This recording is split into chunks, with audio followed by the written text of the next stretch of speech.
Au théâtre, c'est pas toujours simple de créer une histoire. Parfois, on veut s'inspirer en voyant le travail des autres.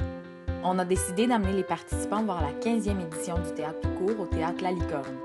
C'est un spectacle composé de 10 courtes pièces de théâtre écrites spécialement pour l'occasion. Il y a un thème qui relie toutes les pièces de cette édition et c'est l'adolescence sous toutes ses coutures. Les 10 auteurs et metteurs en scène, ainsi que les comédiennes et comédiens, ont donc proposé des courtes qui reflétaient leur interprétation de cette période glorieuse de l'existence. Certains textes plus nostalgiques parlent de l'adolescence d'une autre époque, s'appuyant sur le vécu des artistes qui les ont imaginés. D'autres textes présentent une vision plus actuelle des ados contemporains, une étude de leur langage et code, de leur gestuelle, etc. Évidemment, la sexualité étant au cœur de cette époque charnière, elle est mise bien en évidence dans certains textes et simplement évoquée dans d'autres, mais elle est là. Parfois, le propos est cru, mais jamais aussi cru que ce qu'on peut voir sur Internet. Avant la pièce, on cherche à sonder le terrain. À quoi sert le théâtre? Aimez-vous voir des spectacles? Qu'est-ce que vous aimez voir habituellement? Karine aime voir des spectacles de variété et d'humour. Marie-Annie, elle, adore aller à l'opéra. Léocadie fait de l'impro et elle aime en regarder aussi. Et Calvin, lui, ça fait 3 ans qu'il participe aux ateliers de vue d'ado. Pas besoin de lui tordre un bras pour l'amener voir du théâtre.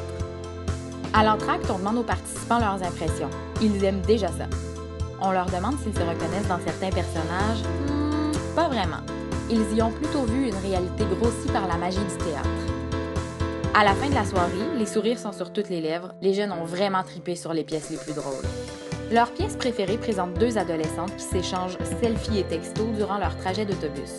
Les 2 amies s'interpellent par le surnom « bitch », signe d'affection pour elles, mais signe qu'on a peut-être oublié le sens dégradant que peut avoir cette appellation. On y voit aussi une critique de l'hypersexualisation des jeunes filles qui sont prêtes à aller loin pour attirer l'attention des garçons. Karine a elle aussi beaucoup ri, mais elle a surtout été touchée par Sabrina, un monologue qui parle de culpabilité et de maternité précoce.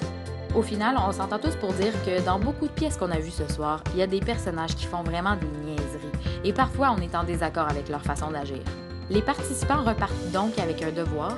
Ils doivent identifier un personnage vu dans une des 10 courtes pièces et nous suggérer une chose qu'il aurait pu faire différemment pour influencer le cours de l'histoire.